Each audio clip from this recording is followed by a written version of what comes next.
Silakan, Mas. Sudah share screen-nya, sudah Pak. Ya. Ya, untuk judul dari rancangan aktualisasi saya adalah digitalisasi pemeriksaan berkas persyaratan pernikahan dan materi bimbingan perkawinan mandiri. Adapun visi dan misi dari KUA Panjatan adalah visinya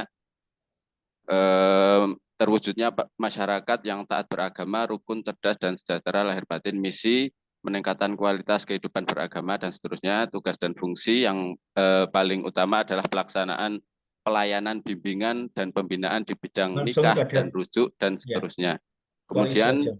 tugas Ya. dan fungsi jabatan fungsional penghulu sendiri Langsung ke yang koalisi, Mas. oke.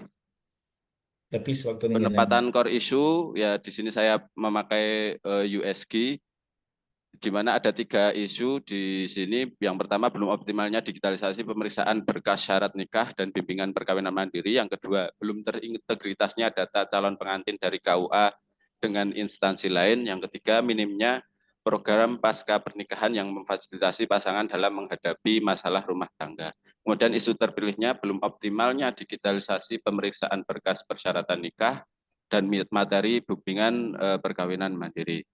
Kemudian deskripsi isunya, data atau faktanya di mana di KUA Panjatan sendiri ada 14 pegawai, kemudian yang mengerti dan paham dan berkompeten untuk melakukan pemeriksaan berkas syarat pernikahan itu kira-kira hanya 2 pegawai senior, namun tidak semuanya juga mengerti masalah perkembangan teknologi. Kemudian penyebabnya kurang mengikuti tren digital, yang kedua kurang efektifnya pemeriksaan nikah dan bimbingan perkawinan mandiri jika pegawai senior tersebut tidak ada di kantor. Kemudian dampaknya proses pemeriksaan berkas persyaratan nikah yang tidak efektif dan tidak efisien. Kemudian kebingungan pegawai menyampaikan apa saja yang diperlukan saat pendaftaran nikah. Kemudian gagasan kreatifnya melakukan digitalisasi pemeriksaan nikah agar semuanya terstruktur begitu.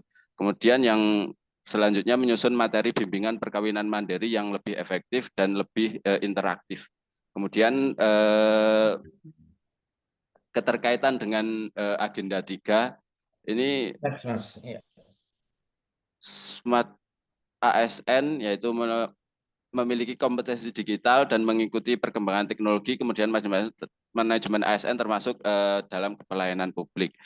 Kemudian yang selanjutnya, kegiatan 1, koordinasi dengan mentor dan berdiskusi untuk menyamakan pemahaman. Tahapannya mengajukan proposal, kemudian koordinasi, menjelaskan alur kerja dan manfaat, membuat poster alur digitalisasi. Kemudian outputnya proposal gagasan, poin-poin kesepakatan, tersebarnya informasi, dukungan dan komitmen dari pegawai. Kemudian keterkaitannya manajemen Next, ASN. langsung. Ya, langsung di kegiatan dua setelah output. Setelah output langsung, Pak. Ya. Kemudian kegiatan 2, pengembangan modul dan alur digital, yaitu membuat modul digitalnya.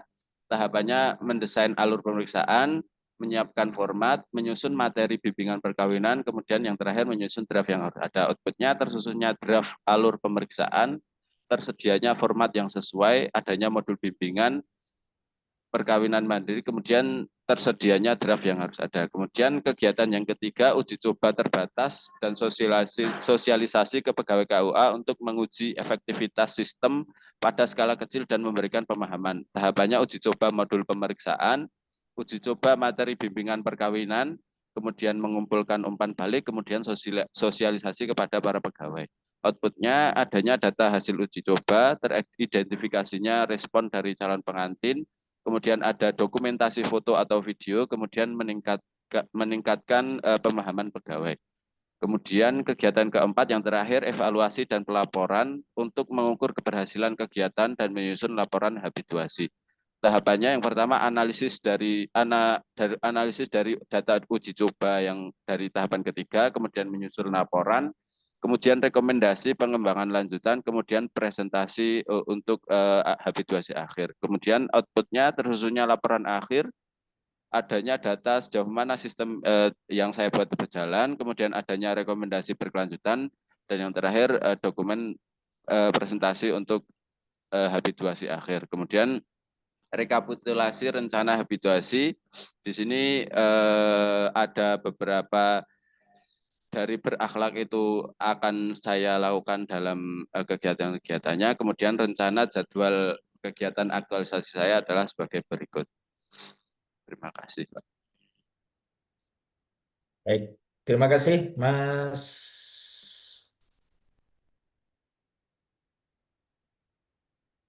Setia eh, atas presentasinya. Saya persilakan untuk Pak Mentor untuk bisa memberikan validasi dari rancangan aktualisasi yang sudah disusun oleh Mas Setia. Monggo Bapak.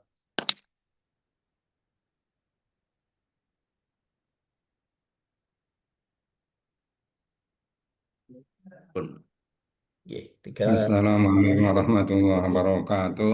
Waalaikumsalam warahmatullahi.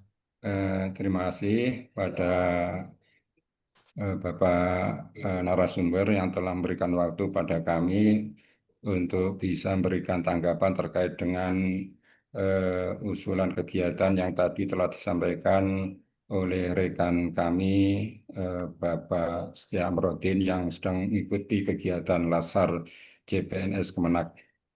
Terkait dengan hal yang disampaikan, memang beberapa waktu yang lalu dari beliaunya sudah menyampaikan ke kita terkait dengan usulan kegiatan yang harapannya bisa diterima oleh Bapak selaku dosen pembimbing atau selaku pembimbing di kegiatan Latsar CPNS Kemenak ini.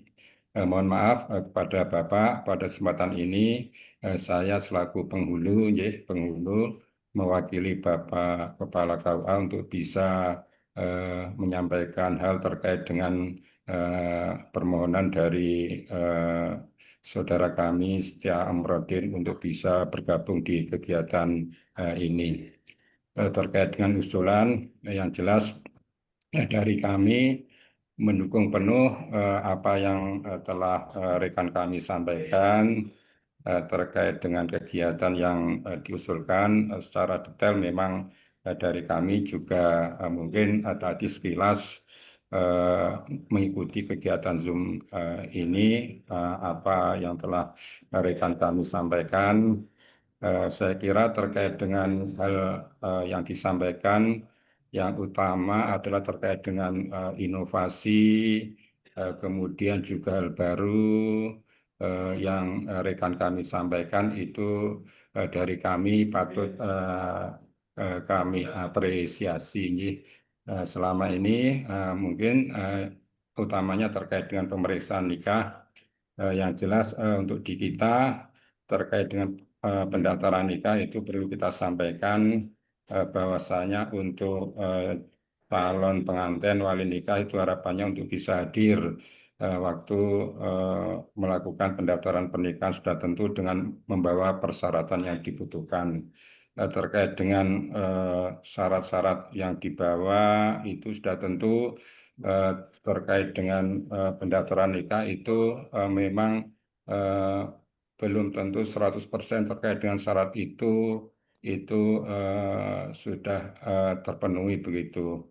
Meskipun demikian, kami dari KUA juga tidak bersifat kaku, artinya fleksibel terkait dengan persyaratan yang dibawa oleh calon pengantin dengan syarat nanti sambil jalan terkait dengan persyaratan itu untuk bisa dilengkapi. Kalau tidak salah, saya memahaminya selama ini memang kita sampaikan secara manual kepada calon pengantin. Begitu kita terima, kita lakukan pemeriksaan, kita lihat hal yang sudah ada apa saja, kemudian yang masih kurang apa saja, kemudian terkait dengan hal-hal yang kurang itu kita sampaikan. Termasuk juga bisa jadi pada waktu pendaftaran belum lengkap dari yang berkepentingan yang datang di KUA, semisal wali nikah itu belum datang. Kita harapkan di lain waktu kalau memang pada waktu mendaftar itu belum datang dari wali nikah juga untuk bisa hadir.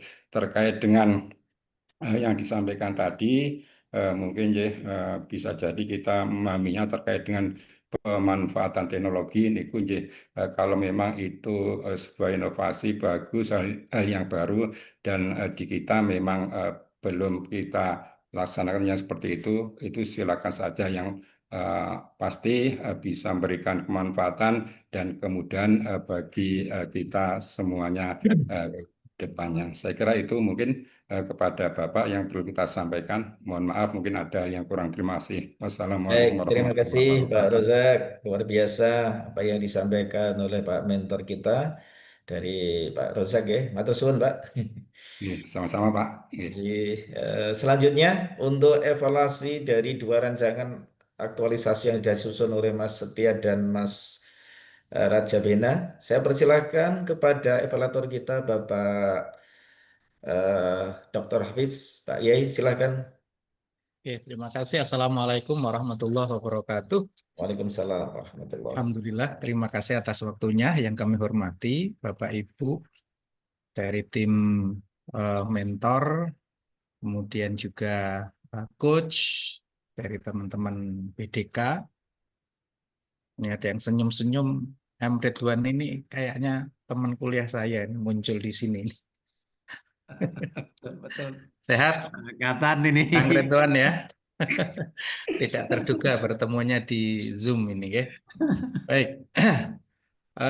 Karena waktu kita terbatas, ini tampaknya poin-poin yang kita sampaikan nanti singkat mawon dan nanti lebih kepada masukan dan mohon izin kalau nanti ada tanya jawab yang perlu diverifikasi secara langsung Pak Dr. Muhlis, agar nanti biar lebih. Siap, monggo. Yang pertama, dua rekan kita ini, Mas Hafid dan Mas Setia, ini hampir mirip program yang akan dilaksanakan terkait dengan aspek digital dari layanan yang berkaitan dengan pernikahan. Semoga ini nanti yang didigitalkan dokumennya ya, bukan pernikahannya. Saya nggak bisa membayangkan kalau nanti pernikahan kok didigitalkan itu nanti gimana prakteknya. Ya, ini satu hal yang memang perlu segera diantisipasi dan disikapi oleh Kementerian Agama agar layanan pernikahan ini meskipun orang mau menikah itu memang menyenangkan. Bu arep gawe digawe angel poo, tetapi karena pernikahan itu menyenangkan orang akan tetap datang ke KUA. Kantor KUA meskipun di pucuk gunung tetap diparani karena orang mau menikah. Namun demikian Kementerian Agama memang harus memberikan layanan semaksimal mungkin termasuk dalam hal digitalisasi dokumen-dokumen yang terkait dengan pernikahan. Baik, yang pertama untuk Mas Hafid ya, ini Hafidnya Akbar ini, kalau saya kan Hafidnya biasa. Klarifikasi dulu Mas, ini media sosial yang mau digunakan ini apa saja Mas Hafid? Bisa diaktifkan mikrofonnya? Halo. Ya.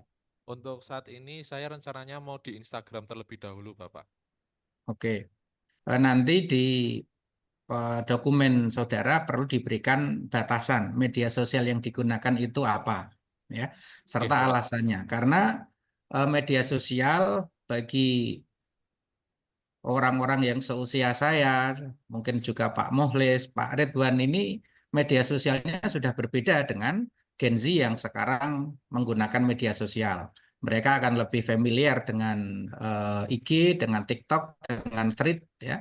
Kalau kami ini masih Facebook itu masih familiar, tetapi untuk Gen Z ya orang yang mau menikah sekarang Facebook itu sudah tidak banyak digunakan. Maka nanti ada pembatasan medsos. Kemudian nanti untuk akunnya milik siapa? Akun medsosnya itu nanti. Untuk saat ini KUA Purwojatim sebenarnya memiliki akun, Pak. Cuma memang interaksinya masih sedikit juga, untuk pengikutnya masih 14 karena memang untuk penguploadan akunnya ya. Jadi nanti akun ini harus milik institusi. Emailnya kalau bisa nggak tahu ya, Kemenak di masing-masing kantor wilayah itu untuk KUA diberi email institusi ataukah tidak. Untuk keamanan emailnya, akun Google-nya itu akan lebih bagus menggunakan email institusi. Itu satu ya. Itu yang kedua. Kemudian yang ketiga terkait dengan mindset. Ketika kita mau mendigitalkan banyak hal, maka mindset Ya, selain ada man, ada min atau alat, tetapi juga mindset. Jangan sampai mindsetnya itu masih manual, masih paper base, ya. Tapi kemudian tiba-tiba kita ajak untuk lari menggunakan sesuatu yang sifatnya didigitalkan. Ini nanti juga kurang maksimal. Oleh karenanya terkait dengan penyiapan man-nya ini juga tolong untuk dipertimbangkan di dalam matrik rancangan Mas Hafid Akbar, ya. Oke, Bapak. Kemudian pertanyaan terakhir yang terkait dengan akta nikah yang baru gimana nanti? Sudah langsung didigitalkan atau gimana? Beberapa memang sudah masuk ke SIMKAH, Bapak. Oh gitu ya, baik. Oke. Terutama untuk Ya. fokus saya akte nikah yang lampau, Pak. Karena memang selama 3 bulan di sini kebanyakan meminta akta nikahnya yang 90 ke sana, Bapak. Dan Baik, terima terjadi kasih. kerusakan dan sebagainya. Ya, baik. Jadi itu aja beberapa catatan dari saya untuk Mas Raja Bena, Hafid Akbar. Semoga seluruh tahapan-tahapan kegiatan dapat dilaksanakan dengan baik dan lancar. Terima kasih Mas Hafid Akbar. Terima kasih, Ini Bapak. langsung yang kedua Pak Muhlis atau pripun? Oke, Pak. Langsung yang kedua nggih. J. Baik, terima kasih. Mas Setia Amrodin. Ini di kabupaten mana ya? Kulon Progo, Pak. Oh, Yogyakarta. Kulon Progo. Nggih. Saya kalau nama kecamatan itu memang tidak selalu familiar. Baik, yang pertama terkait dengan 3 core isu. Isu utama. Di situ kan ada 3. Yang ketiga itu yang kaitannya dengan jumlah perceraian. Catatan saya banyak ini Pak Muhlis yang kaitannya dengan pengukuran atau kuantifikasi USG itu. Termasuk yang ini. Kaitannya dengan potensi perceraian. Kira-kira dari sisi USG antara tingginya perceraian dengan terkait digitalisasi persyaratan pernikahan itu bagaimana nilai USG-nya kok justru lebih tinggi yang terkait dengan digitalisasi dokumen pernikahan, Mas, bukan ke perceraian. Bisa dijelaskan singkat saja. Oke. Kalau untuk USG-nya itu saya lebih urgentnya itu karena pernikahannya kan ini kan terkait dengan pernikahan itu valid atau tidak atau lebih sah atau tidaknya dulu itu loh, Pak. Masalah terlebih yang mengenai wali, pemeriksaan wali gitu. Pemeriksaan wali kan tidak termasuk rukun nikah. Jadi mengurus sahnya dulu, Pak, daripada mengurus Oke, baik. menanggulangi perceraian begitu maksud Ya. saya. Karena Tinggal kalau nanti untuk nanti di deskripsinya saudara harus mampu meyakinkan secara kualitatif bahwa core ISO yang terkait dengan digitalisasi ini lebih tinggi daripada yang terkait dengan perceraian. Kalau di USG itu kan sudah dikuantifikasi, diangkakan gitu kan. Tapi secara kualitatif narasinya harus mampu mendukung bahwa angkanya memang lebih besar yang pemeriksaan dokumen pernikahan tadi itu. Itu yang pertama, okay? Tapi secara umum sih sudah bagus. Tinggal itu penekanannya harus memberikan keyakinan kepada para pembaca bahwa memang ini USG-nya lebih lebih berbobot yang isu yang pertama. Itu catatan pertama. Kemudian yang kedua, di analisis fishbone ya, atau tulang gereh, tulang ikan itu. Di situ saudara mencatat bahwa masih terbatasnya tadi istilah saudara ya, SDM dan infrastruktur yang belum siap tuh di diagram fishbone halaman 10, okay? Nah, bisa nggak saudara menjelaskan ketika di analisis fishbone itu memberikan simpulan seperti itu, tetapi di dalam matrik kegiatan kok saya belum menemukan beberapa kegiatan yang kemudian bisa mengatasi hasil masalah dari analisis fishbone, atau barangkali saya yang belum secara detail membaca di metrik saudara. Bisa dijelaskan, Mas? Bisa dibantu dijelaskan? mungkin untuk kegiatan digitalisasi tersebut itu ada di kegiatan 2 ya Pak, untuk penyusunan modul, pengembangan modul dan alur digital. Maksudnya untuk pemeriksaan nikahnya itu penyusunannya, kalau saya rencananya melewati apa, membuat aplikasi gitu ya, apakah ininya sudah sesuai, terus apa saja yang diperlukan, lebih-lebih terkait rukun nikahnya. Baik, kalau yang kaitannya dengan SDM di Yang matrik itu. di Fishbone yang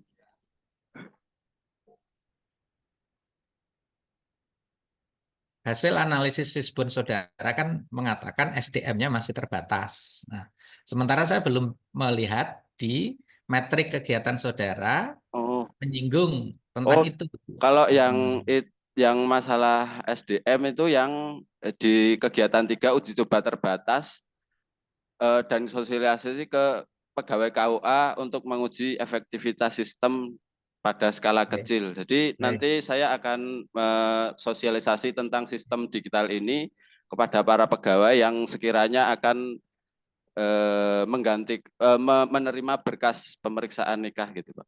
Baik, terima kasih. Sudah terjawab. Namun kalau boleh saya menyarankan untuk, karena ini secara eksplisit itu tertuang di dalam hasil analisis Fishbone saudara, untuk peningkatan SDM tidak lebih dari sekedar sosialisasi ya. Jadi seperti pelatihan atau workshop gitu nggih. Karena kalau sosialisasi lebih satu arah, kemudian tidak ada upscaling SDM, tetapi kalau pelatihan atau workshop itu nanti akan meningkatkan atau upscaling terhadap kualitas SDM. Itu sebagai masukan saja, tetapi secara umum dua rancangan, dua dokumen dari Mas Hafid dan Mas Setia ini sudah sangat bagus dan sudah sangat layak. Demikian Pak Dr. Mukhlis, catatan dari kami. Matur nuwun, waktu saya kembalikan ke panjenengan. Baik, luar biasa Gus, matur suwun atas evaluasinya ya dari apa yang ditulis atau dirancang oleh dua peserta latsar tersebut. Sudah dicatat semua Mas Tia sama Mas Bena? Ada yang mau diklarifikasi mungkin? Cukup? Cukup Bapak, aman. Baik, jika sudah cukup, mungkin ada closing statement sebelum berakhir? Cukup? Baik. Jika tidak ada, mari kita tutup kegiatan seminar rancangan aktualisasi untuk yang tahap pertama ini dengan membaca hamdalah bersama-sama. Alhamdulillahirabbil alamin. Terima kasih Pak Hafiz, kemudian Pak Mentor kita yang sudah mendampingi, dan selamat beraktivitas kembali pada kesempatan yang lain, semoga bisa dipertemukan. Baik, terima kasih. Mari kita tutup dengan hamdalah dan Assalamualaikum warahmatullahi wabarakatuh. Ya, terima kasih. Selanjutnya untuk peserta berikutnya, kami persilakan untuk segera masuk ya. Mas Ikat sudah siap? Masih, iya Pak, saya sudah siap. Mentor sudah masuk? Mentor alhamdulillah sudah masuk Pak. Ya, baik. Silakan Mas Ikat. Saya persilakan presentasi waktu 5 menit ya. Oke. Ya. Ya, bismillahirrahmanirrahim. Assalamualaikum warahmatullahi wabarakatuh. Saya hormati coach kami, Dr. Mukhlis, yang saya hormati juga Bapak penguji dan mentor saya, Muhammad Ridwan, SAGMSI. Di sini saya akan mengangkat judul tentang inovasi jadwal penyuluhan melalui aplikasi penjadwalan digital Google Calendar bagi penyuluh agama Islam KUA Kecamatan Dukoseti.